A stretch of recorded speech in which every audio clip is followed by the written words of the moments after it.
What was Limpieza de Sangre in colonial Latin America? Imagine a world where your family's history could determine your entire social future. That's what the idea of Limpieza de Sangre was all about during the colonial era in Latin America. It was a way to decide who was truly clean or pure based on their bloodline. This concept came from Spain and was brought over to its colonies, including Mexico and other parts of Latin America. Originally, in medieval Spain, it was used to separate Old Christians, people without recent Jewish or Muslim ancestors, from New Christians, those who had converted or descended from converts. Over time in the colonies, this idea expanded beyond religion to include race.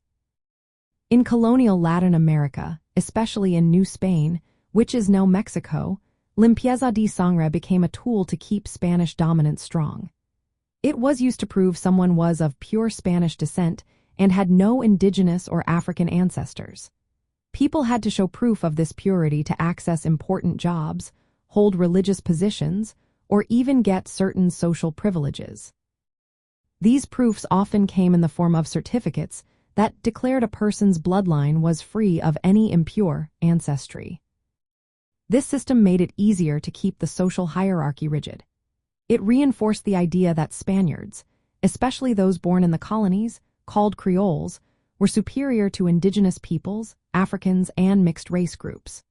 Creoles, who were born in Latin America but of Spanish descent, often used Limpieza de Sangre to define their status and differentiate themselves from both the peninsulares, those born in Spain, and the mixed or indigenous populations. Limpieza de Sangre also played a role in the caste system, which classified people based on their racial background. It affected marriage choices, employment opportunities, and legal rights. If you could prove your blood was pure, you had a better chance of social mobility. If not, you faced discrimination and social exclusion. Religious authorities, especially the Inquisition, also used Limpieza de Sangre to root out crypto-Jews and crypto-Muslims who secretly practiced their faith. So, in essence, Limpieza de Sangre was more than just about blood. It was about power, control, and maintaining the colonial social order. It created a racial and religious hierarchy that shaped colonial society and helped define what it meant to be Creole. This idea left a lasting mark on Latin American history, influencing social attitudes long after the colonial period ended.